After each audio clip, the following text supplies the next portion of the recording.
গল্পের নাম খোলস। অনেকক্ষণ ধরেই আর চোখে ছেলেটাকে দেখছিলেন মালবিকা। অমন পুরুষালী গঠন দেখলে চোখ আপনা আপনি সেদিকে চলে যায়। গত জানুয়ারিতে বয়স ৪৫ ছাড়ালেও এখনও তিনি দিব্যি স্মার্ট, অ্যাক্টিভ, অ্যাট্রাকটিভ। হেঁটে গেলে একবার হলেও লোকজন তাকিয়ে দেখে। নিয়মিত জিমে যান, অ্যারোবিক্স করেন, সপ্তাহান্তে পার্লার, দামি সানস্ক্রিন, বডি লোশন, দামি স্কিন প্রোডাক্ট, মেকআপ আর নিবিড় পরিচর্যার ফলে বয়সের তুলনায় অনেকখানি কম দেখাই থাকে। মোট কথা, নিজেকে নিয়ে মালবিকা বেশ সন্তুষ্ট। বেশ কয়েক বছর আগে থাকতেই একটা নামী এনজিওর সঙ্গে যুক্ত হয়েছেন। প্রচুর টাকা পয়সার মালকিন হলে জীবনে কিছু না কিছু করতেই হয়, তবেই ভালো থাকা যায় প্রাণ প্রাচুর্যে ভরপুর। এই এনজিওর হয়ে কাজ করে তিনি প্রতিদিন অনেক কিছু শিখছেন, জানছেন। জীবন নতুন ছন্দে ধরা দিচ্ছে তার কাছে। সোশ্যালাইট হওয়ার ফলে সমাজের নামিদামি উচ্চবর্ণের মানুষদের মুখোমুখি হচ্ছেন। ঘনিষ্ঠ আলাপচারিতায় সমৃদ্ধ। রণজয়ের বিবাহ বহির্ভূত সম্পর্ক আছে জানতে পারার পরে তিনি নিশ্চিন্ত হয়েছিলেন। রণজয়কে কিছু না জানিয়ে সরাসরি উকিল মারফত ডিভোর্সের আবেদন করেছিলেন।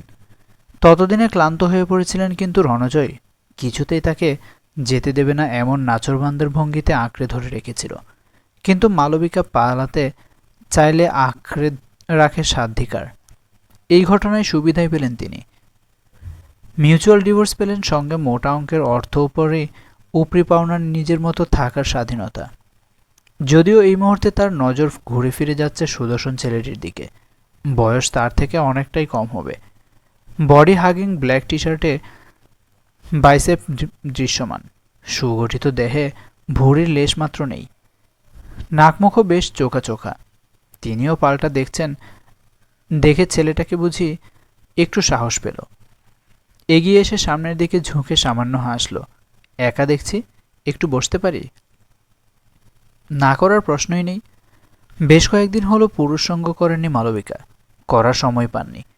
এনজিওর একটা বিশেষ কাজ নিয়ে ব্যস্ত ছিলেন তুঙ্গে। বাকিদের টপকে বিদেশি সংস্থা থেকে গ্র্যান্ট আনা কি সহজ কথা? কিন্তু মালবিকা পেরেছেন বাকিদের টেক্কা দিতে। ছোটবেলায় মা বলতেন, সুন্দর মুখের জয় সর্বত্র। শুধু সুন্দর মুখ নয়, সঙ্গে নিখুঁত ফিগারও দরকার।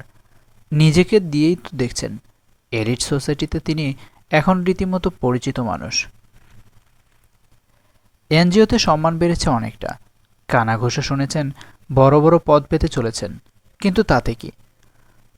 উপসী শরীর কি আর তাতে তৃপ্ত হয়? সামান্য হেসে বললেন, বসতে পারো। তুমি একা দেখে এলাম, কারোর অপেক্ষায়? মালবিকা মাথা নাড়লেন। ছেলেটা যেন এর অপেক্ষাতেই ছিল। আমিও খুব একা, জানো। একটা কফি খাওয়াবে? পরিচিত স্টাইল অ্যাপ্রোচ করার। মালবিকার খুব চেনা। অভাবী ঘরের ছেলে, কিন্তু ভোগ বা বাসনা প্রবল। এইভাবে সেজেগুজে ফুড কার্টে অপেক্ষা করে। কোনো মাঝবয়সী একলা রমণী দেখলে এগিয়ে এসে অ্যাপ্রোচ করে, তারপর বাকি গল্প অনুযায়ী টাকা পয়সা নিয়ে সিদ্ধান্ত হয়। সময়ও পাল্টানো যায় ইচ্ছে মতো। শুধু এক কাপ কফিতেই হয়ে যাবে? মালবিকা প্রশ্রয়ের হাসি হাসলেন। সব জেনে শুনেও এই মুহূর্তে যুবকটির সঙ্গে গল্প করতে তার ভালো লাগছে। নিজের অভিজ্ঞতা থেকে মালবিকা জানেন, টাকার দরকার প্রত্যেকের। যুবকটির তাতে দোষ কি? যার বা সম্পদ, তাকে সে তো কাজে লাগাবেই। তুমি ইচ্ছে করলে অন্য কিছু অর্ডার করতে পারো। ছেলেটির চোখে সম্মোহনী ইশারা। পড়তে ভুল হলো না মালবিকার। খেলতে তিনিও জানেন। তুমি চাইলে আমরা অন্য কোথাও, চয়েসটা তোমার। আমার কিন্তু তোমায় বেশ ভালো লেগেছে। দারুণ আকর্ষণীয় তুমি। চাইলে। ইশারা ফিরিয়ে দিলেন মালবিকা। কমপ্লিমেন্ট উপভোগ করলেন চেটেপুটে। ইশারায় ওয়েটারকে ডেকে ছেলেটার জন্য মিক্সড হালকা নুডলস আর নিজের জন্য আমেরিকানো অর্ডার দিলেন। কয়েক মিনিটের মধ্যেই অর্ডার এসে গেল। আমেরিকানোতে চমক দিয়ে বললেন, কোথায় থাকো? পড়াশোনা করো বুঝি? স্ট্রিম কি? কাঁটা চামচ দিয়ে নুডলস জড়িয়ে মুখে পড়ল ছেলেটা। নিঃশব্দে চিবোতে লাগলো। উত্তর দিল না কোনো। আবারও হাসলেন মালবিকা। কি হলো, নিরুত্তর কেন? পার্সোনাল প্রশ্ন চলবে না? তুমি নিশ্চয়ই এই খেলার রুলস জানো, নইলে আমাকে তোমার টেবিলে বসতে দিতে না। So no more personal question. Just কিছু টাইম আমি তোমার সঙ্গে কিছু স্পেন্ড করব, তার জন্য তুমি আমায় পেমেন্ট করবে। গোটা ব্যাপারটাই সিম্পল। ধরে নাও গোটাটাই তোমার একাকিত্ব কাটানোর দাম। ওকে, হাসলেন Malabika. As you wish, no more personal question. খেয়ে নাও। আজ রাতে আমার ডেনে দেখি তোমার সঙ্গে টাইম স্পেন্ড আমার জন্য আনন্দদায়ক হয় কিনা। That's like my girl. হেসে উঠল ছেলেটা। ধীরে সুস্থে নুডলস খেতে লাগলো। ওয়েটারকে ডেকে বিল মিটিয়ে উঠে গেলেন মালবিকা। তাকেও দেখলেন না দূরের টেবিলে বসা এক ভদ্রলোক একদৃষ্টে তার গতিবিধির দিকে নজর রাখছে, যেন প্রাণপণে কোনো একটা অঙ্ক মেলানোর চেষ্টা করছে সে। স্যার, আপনার ড্রিঙ্কস। লোকটা বোধ হয় সামান্য বিরক্ত হলো, ইশারায় বলল, রেখে যাও এখানে। দুকামরার ছোট্ট ফ্ল্যাটটা দেখে ছেলেটা বোধ হয় একটু অবাক হলো। তবে ফ্ল্যাট ছোট্ট হলেও প্রয়োজনীয় আসবাবপত্রের অভাব নেই। মাস্টার বেডরুমে তো রীতিমতো প্রফেশনাল ইন্টেরিয়রের ছোঁয়া আছে। সোফায় বসে চারিদিক থেকে দেখে সামান্য হাসল ছেলেটা। এই ফ্ল্যাট বোধহয় নিয়মিত ব্যবহার হয় না। এটা তোমার রিয়েল ডেন নয়, দেখে বোঝা যায়, বাট আই লাইক ইট। বেশ কোজি অ্যাম্বিলেন্স। তুমি আর আমি। থ্যাঙ্কস। সামান্য হাসলেন মালবিকা। তুমি বুঝলে কিভাবে এই ফ্ল্যাট নিয়মিত ব্যবহার হয় না? তার তীক্ষ্ণ দৃষ্টি তখনও ছেলেটাকে মেপে চলেছে, যেন পড়ে নিতে চাইছে না বলা কথাদের। ও কামন, এর জন্য রিসার্চ করা লাগে না ডার্লিং। মিডল এজে পৌঁছেও তুমি ভীষণ রকম স্টাইলিশ অ্যান্ড অ্যাম্বিয়াস। এমন সুন্দরীদের এত ছোট্ট ফ্ল্যাটে মানায় না। তাদের বিশাল বড় ল্যাভিস 4 বেডরুম ফ্ল্যাটের একটা রুম জুড়ে কেবল দেওয়াল জোড়া ওয়ার্ডরোবই থাকে। আর সেই ওয়ার্ডরোব কি থাকে জানো? ব্র্যান্ডেড ইন্ডিয়ান ওয়েস্টার্ন আউটফিট, কিছু ইন্দো ওয়েস্টার্ন স্পেসিফিক কালেকশন, প্রাদেশিক শাড়ি, ব্র্যান্ডেড ব্যাগ, শু, রকমারি অ্যাক্সেসরিজ। ডে অনুযায়ী তারা ড্রেস বাছাই করে। হালকা চোখ নাচালো সে। কি ঠিক বলছি তো সুইটি? এটা হলো তোমার পার্সোনাল কোজি ডেন, যেখানে তুমি মাঝে মধ্যে নিজের সঙ্গে কিংবা কোনো বিশেষ অতিথির সঙ্গে টাইম স্পেন্ড করতে ভালোবাসো। আজ যেমন এসেছো আমার সঙ্গে। মেয়েদের, মধ্যবয়সী মহিলাদের খুব ভালো করে চেনো দেখছি। ন্যাচারালি মধ্যবয়সী অভিজাত মহিলাদের মধ্যে আজকাল একাকিত্ব খুব বেড়ে গেছে। আমি good looking, attractive, also good in bed, so মেয়েরা আমাকে বেশ পছন্দই করে। অনেকেই বলে একাকিত্ব দূর করতে আমার জুড়ি মেলা ভার। নিজের সম্পর্কে তোমার এই কনফিডেন্স আমার বেশ ভালো লেগেছে। ডিনার করতে চাচ্ছি, চাইলে তুমিও যোগ দিতে পারো। তারপর দেখি তোমার সঙ্গ এনজয় করতে পারি কিনা। ভালো লাগলে পরবর্তী সময়েও। এনিওয়ে, তোমার নামটা? জানি আসল নাম বলবে না, তা এই পেশার জন্য পছন্দ করে নেওয়া নামটাই বলো। ডাকার জন্য একটা নাম তো দরকার। ভিকি চলবে? ডিনারে আজ কি আছে? রাতের বেলা স্যুপ কিংবা স্টু ছাড়া বিশেষ কিছু খাই না, সঙ্গে খানিক চিকেন সালাদ। শুধু এক বোল স্যুপে হয়ে যায়? একটু অবাক হয়ে প্রশ্ন করলেন মালবিকা। হওয়াতে হয় ডার্লিং, প্রপার ডায়েট মেনটেন না করলে তোমরা এনজয় করবে কীভাবে? ব্ল্যাক শার্টের বোতামগুলো একে একে খুললে ছেলেটা। নিখুঁত সিক্স প্যাক, অ্যাবস, টান টান পেশিগুলো যেন নিষিদ্ধ কিছুর হাতছানি দিচ্ছে। বুভুক্ষুর মতো সেদিকে তাকিয়ে থাকেন মালবিকা। নিঃশ্বাস ঘন হয়ে ওঠে তার। প্রথম দেখায় বিভিকে কেবল সুদর্শন আকর্ষণীয় পুরুষ ভেবেছিলেন, কিন্তু এ যেন তার সব হিসেব গণ্ডগোল করে দিতে এসেছে। এতটা আকর্ষণীয় সৌষ্ঠবের অধিকারী পুরুষের দেখা পাবেন স্বপ্নেও ভাবেননি তিনি। নিজেকে সামলে নিয়ে বলে ওঠেন, আমিও ডিনারে স্যুপই পছন্দ করি, চলো। দামি বোন চাইনার বোলে স্যুপ পরিবেশন করে ওপেন কিচেনে রাখা টোস্টারের দিকে এগিয়ে যান মালবিকা। শুধু স্যুপ তার পছন্দ নয়, সঙ্গে 1 পিস গার্লিক ব্রেড নিলে জমে যায় ডিনারটা। আজ 2 পিস নিলেন। যদি খাই, তার স্পেশাল অতিথি যখন, অফার তো করতেই হবে। কিন্তু ভিকি সরাসরি তাকে রিফিউজ করল। চামচের শব্দ ছাড়া গোটা বাড়ি নিস্তব্ধ। খাওয়া শেষ করে বেসিনে হাত ধুতে যেতেই মাথাটা সামান্য টলে গেল মালবিকার। ততক্ষণে ভিকির হাত ধোয়া হয়েও গিয়েছিল। হাত বাড়িয়ে তাকে ধরে ফেলল। ভিকির গায়ে নিজের শরীরের ভার ছেড়ে দিলেন মালবিকা। Thank you. মাথাটা ঘুরছে একটু, সম্ভবত প্রেশারটা। যত্ন করে বিছানায় শুইয়ে দিয়ে ভিকি বলে ওঠে, নবারুণ সেনগুপ্তকে মনে পড়ে? আচ্ছন্নের ভঙ্গিতে মালবিকা বলে ওঠেন, কে নবারুণ সেনগুপ্ত? যার হাত ধরে একদিন এক কিশোরী মেয়ে অভাব থেকে মুক্তির স্বপ্ন দেখেছিল। মনে পড়ে সেই মেয়ের কথা? অভাব তো শেষ হলো, কিন্তু উচ্চাকাঙ্ক্ষা, তার শেষ কোথায়? সন্তান ছিল তার কাছে পায়ের বেড়ি। একদিন মনস্থির করে খুলে ফেলল সে, উড়ে গেল তার নতুন ঠিকানায়। কিন্তু সেই অবোধ ছোট্ট শিশু, কি তার অপরাধ ছিল বলতে পারেন? কেন সে বঞ্চিত হলো মায়ের অধিকার থেকে, ভালোবাসা থেকে? আমি আমি বুঝে কিছু করিনি।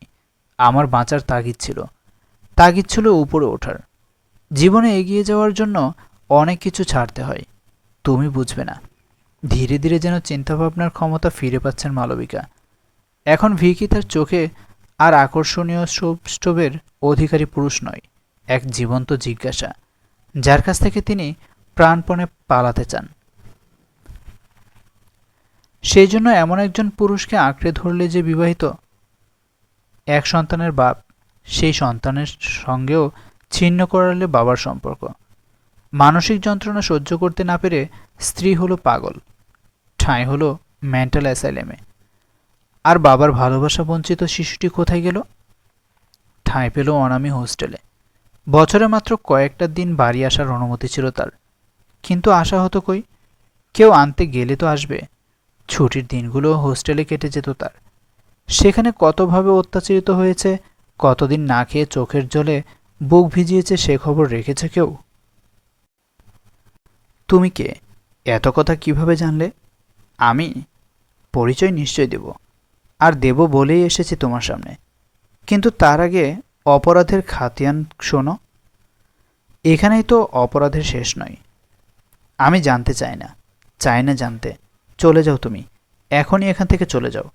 এই ফ্ল্যাট আমার, শুধুই আমার। এখানে তোমায় ডাকায় আমার ভুল হয়েছে। চিৎকার করতে থাকেন মালবিকা। এই মুহূর্তে সব কিছু যদি শব্দহীন হতো, কি ভালোই না হতো। কিন্তু চাইলেই কি? তুমি আমায় আনন্দ নয় যন্ত্রণা দিচ্ছ ভিকি। এই কথাগুলো অতীতের পাতায় ফেলে এসেছি আমি। এখন আমি জীবনকে উপভোগ করতে চাই পরিপূর্ণে। তাই ডেকেছিলাম তোমায়। কিন্তু তুমি কেন এমন করছো আমার সঙ্গে? তোমার সঙ্গ আমার প্রয়োজন নেই। দয়া করে চলে যাও এখান থেকে। আমায় একটু নিঃশ্বাস নিতে দাও। অসহায়ের মতো বলতে থাকেন মালবিকা। শরীরে শক্তি থাকলে নিজেই তিনি ভিকিকে ঘাড় ধাক্কা দিয়ে। যন্ত্রণার মধ্যেও এক অন্যরকম আনন্দ লুকিয়ে থাকে। মনে পড়ে টিভির এক অনুষ্ঠানে নিজের বক্তব্যের সপক্ষে তুমিই বলেছিলে, আমি তো তোমায় সেই রকম আনন্দই দিতে চাই। মনে পড়ে সেই দিনটার কথা, যেদিন সেই হোস্টেলে থাকা ছেলেটা একাকিত্বের যন্ত্রণায় তিলে তিলে শেষ হতে হতে একদিন অস্তাচলে চলে গিয়েছিল। তোমার কিন্তু কিচ্ছু যায় আসেনি তাতে। কিছুদিন পরে তুমিও সেই সর্বহারার ভদ্রলোককে ছেড়ে উড়াল দিয়েছিলে নতুন ঠিকানায়। প্রয়োজন ফুরিয়েছিল ততদিনে। আর একটা মজবুত ডানা জুটিয়ে নিয়েছিলে। রূপের জাদুতে মুগ্ধ করে সুন্দরী হতে পারো, কিন্তু হৃদয়হীনা পাষাণী তুমি। জানো কি হয়েছিল সমরগুপ্তের? কিভাবে মারা গিয়েছিলেন তিনি? বললাম তো, আমি তোমার কোনো কথা শুনতে চাই না। কেন শুনবো তোমার কথা? কে তুমি? সামান্য 2 টাকার ছেলে, কিছু পয়সা খরচ করলে যাকে পাওয়া যায়। চলে যাও, এখনই আমার সামনে থেকে চলে যাও। উত্তেজনায় হাঁপাতে থাকেন মালবিকা।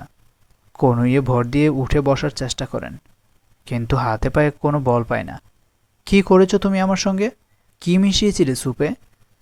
কি ভাবছ এসব করে তুমি বেঁচে যাবে? সমাজের অনেক উঁচুতলায় বিচরণ আমার। কেবল একটা অভিযোগ, তারপর দেখবে বছরের পর বছর জেলের ঘানি টানতে টানতে পাগল হয়ে যাবে, কিন্তু মুক্তি মিলবে না। শেষবারের মতো বলছি, এখনো সময় আছে, চলে যাও। তোমাকে আমি সহ্য করতে পারছি না। শান্ত কণ্ঠে বলে ভিকি, এখনো হয়নি সময়। যাওয়ার আগে তোমার প্রশ্নের উত্তর দিয়ে যাব। আমার পরিচয়, যে ওষুধ দিয়েছি তোমায়, তার মেয়াদ খুব বেশিক্ষণের নয়। ধীরে ধীরে চলৎশক্তি ফিরে পাবে, কিন্তু তার আগে আমাকে যে গল্পটা পুরো করতে হবে। শুরু করি তবে। কার কথা বলছিলাম যেন? মনে পড়েছে, সমরগুপ্ত। হালকা হাসে ভিকি। আর দু একবার ওঠার চেষ্টা করেন মালবিকা, কিন্তু পারেন না। চোখ দিয়ে দুফোঁটা জল গড়িয়ে পড়ে। একবার সেদিকে তাকিয়ে দেখে ভিকি। এই ঘটনার পর সমরগুপ্ত ক্লিনিক্যাল ডিপ্রেশনের শিকার হন, যদিও কেউ ব্যাপারটা আন্দাজ করতে পারেনি। সবাই তাকে পাগল বলে দাগিয়ে দেয়। মেন্টাল অ্যাসাইলামে স্ত্রীর পাশের ঘরেই ঠাঁই হয় তার। সারাটা দিন ঘরের সাদা দেওয়ালে নখ দিয়ে আঁচড়ে কাটতেন। আঙ্গুল দিয়ে রক্ত বেরিয়ে যেত, যন্ত্রণায় চিৎকার করতেন, তাও থামতেন না। যেটুকু সময় ওষুধের প্রভাবে ঘুরে থাকতেন, আপন মনে শুধু বিড়বিড় করতেন, এই আমার শাস্তি। বার কয়েক ব্যর্থ চেষ্টার পর কোনো একদিন ফাঁক দেখে অ্যাসাইলামের 7 তলার বারান্দা দিয়ে ঝাঁপিয়ে পড়ে।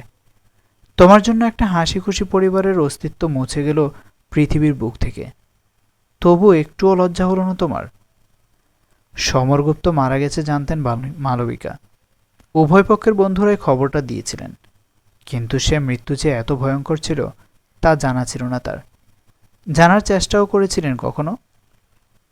নিজের দুনিয়াতেই বুঁদ হয়েছিলেন। তখন রণজয় তাকে চোখে হারাচ্ছে continent tour, ladies shopping, experience, এইসব নিয়ে অসম্ভব ব্যস্ততায় কাটছে দিন। খবর শুনে ভেবেছিলেন অতীতের একটা পাতা জীবন থেকে হারিয়ে গেল, এটুকুই। ভেতরে ভেতরে কেঁপে উঠলেন তিনি। এবার কি তার পালা? এক ফোঁটাও মিথ্যা বলেনি ভিকি। সমরগুপ্তকে কেবল তিনি ব্যবহারই করেছেন, ভালোবাসেননি। কেবল সমরগুপ্তই কেন, রণজয়কেও কি তিনি কখনো ভালোবেসেছিলেন? না, প্রয়োজন মতো কেবল ব্যবহার করেছেন। আর প্রয়োজন ফুরালে, আর কেউ জানুক না জানুক, তিনি নিজে তো জানেন।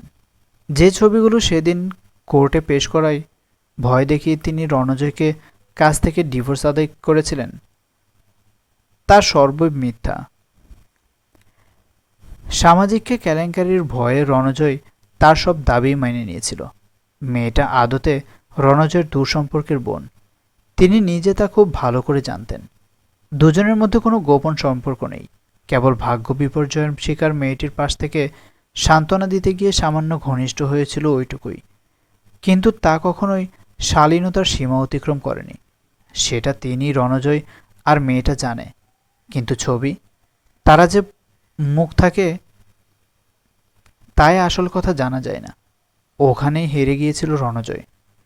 সারা জীবন সবাইকে তুমি শুধু ব্যবহার করেছ, ভালোবাসতে পারোনি। না নিজের সন্তানকে, না নিজের স্বামীকে, না নিজের প্রেমার সম্পদের। তাই তো আজ নিজের একমাত্র সন্তানকে চোখের সামনে দেখেও তোমার মধ্যে বাৎসল্য ভাব নয়, কাম ভাব জাগে। তুমি না স্ত্রী হতে পেরেছ, না মা। তুমি কেউ নয়, কিচ্ছু নয়। তোমার কোনো পরিচয় নেই, কেবল এক কামাতুরা নারী ছাড়া। না না, এ হতে পারে না। বলো এ মিথ্যে, এ সর্ব মিথ্যে। তুমি অরুণ নয়, কিছুতেই হতে পারো না। প্রাণপণে দুহাত দিয়ে কান চেপে ধরার চেষ্টা করেন মালবিকা, কিন্তু হাজার চেষ্টার পরেও অবশ হাত কান পর্যন্ত পৌঁছায় না। সারা জীবন এই যন্ত্রণা নিয়ে বাঁচতে হবে তোমাকে, যে তোমার কামলোলুপ মন নিজের ছেলেকে পর্যন্ত। মায়ের নামে কলঙ্ক তুমি। যেন শেষ বিচারের সময় বিধাতার নিষ্ঠুর আদেশ শোনায় ভিকি। ধীরে ধীরে পায়ের শব্দ মিলিয়ে যায়। অসহায় ভঙ্গিতে বিছানায় পড়ে থাকে ভাঙাচোরা এক রমণী। মুহূর্তের টানে যার সব কিছু শেষ হয়ে গেছে। ফ্ল্যাটের বাইরে বেরিয়ে ভিকি টেনে দেয় আবলুস কাঠের কারুকাজ করা দরজা। ক্লিক করে একটা শব্দ হয়, মুছে যায় চরাচর। করিডোর ধরে হাঁটতে হাঁটতে সে শব্দ শুনতে পায় রমণীর করুণ বিলাপ, এক অভাগা মায়ের হাহাকার পাক খায় বাতাসে, যে কিনা নিজের সন্তানকে পর্যন্ত। কাজটা ঠিকমতো হয়েছে তো? প্ল্যাটফর্মে বসে থাকা ভদ্রলোক প্রশ্ন করেন। পরক্ষণে ছোট একটা ফলিও ব্যাগ তুলে নেন ভিকির হাতে। এই সেই ভদ্রলোক যিনি বসেছিলেন দূরের টেবিলে, তীক্ষ্ণ দৃষ্টিতে নজর রাখছিলেন মালবিকা আর ভিকির কথোপকথনের দিকে। যেমনটা বলেছিলেন ঠিক তেমনটাই করেছি। পাগলের মতো চিৎকার করে কাঁদছিলেন উনি। দরজা বন্ধ করে করিডোর দিয়ে হাঁটার শব্দ সময়ও শুনতে পাচ্ছিলাম। ওটাই ওর শাস্তি, আপন মনে বিড়বিড় করেন ভদ্রলোক। কিন্তু এটা করে আপনি কি পেলেন? কি লাভ হলো আপনার? কে আপনি? কে আপনার পরিচয়?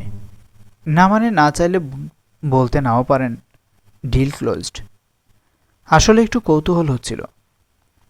অদ্ভুত এক হাসি ফুটে ওঠে ভদ্রলোকের অধরে। আমি মালবিকার প্রথম স্বামী, অরুণের হতভাগ্য পিতা। মায়ের অভাবে চলে যাওয়াটা অরুণ কোনো দিনই মেনে নিতে পারেনি। অধিকাংশ সময় মানসিক অস্থিরতায় ভুগত। কিন্তু ফিগার ছিল চাবুক, পড়াশোনাতেও মন্দ নয়। আজন্মের চেনা জায়গা থেকে পালাবে বলেই বোধহয় মিলিটারিতে নাম দেখালো। তারপর একদিন খবর এলো সব শেষ। ওর জন্যই তো বেঁচেছিলাম। ওর সঙ্গে আমিও শেষ হয়ে গেলাম। সেদিনই অরুণের সামনে দাঁড়িয়ে প্রতিজ্ঞা করেছিলাম, ওই মালবিকার জন্য আমার সব গেছে, ওকে কিছুতেই আর শান্তিতে বাঁচতে দেব না। পকেট থেকে একটা মানিব্যাগ বের করেন আশিসবাবু। এক দৃষ্টে ভিকি তাকিয়ে থাকে 18-19 বছরের হাস্যমুখর তরুণটির দিকে। মানিব্যাগ থাকতে থাকতে ঝাপসা হইলেও হাসিটা ভীষণ জীবন্ত। কিন্তু চোখ দুটো অদ্ভুত এক বিষণ্ণতা যেন সেখানে স্থির হয়ে আছে। মেন্টাল অ্যাসাইলামের 113 নম্বর ঘরটাই এখন মালবিকার ঠিকানা। সাদা দেয়ালগুলো ফালা ফালা। একটু ঠাউর করে দেখলে রক্তের দাগ স্পষ্ট বোঝা যায়। মালবিকা অবশ্য জানেন না, মৃত্যুকে আঁকড়ে ধরার আগে পর্যন্ত সমরগুপ্ত এই ঘরেই থেকে গেছেন। বন্ধুরা, আজকের গল্পের নাম খোলস। লিখেছেন অনিন্দিতা।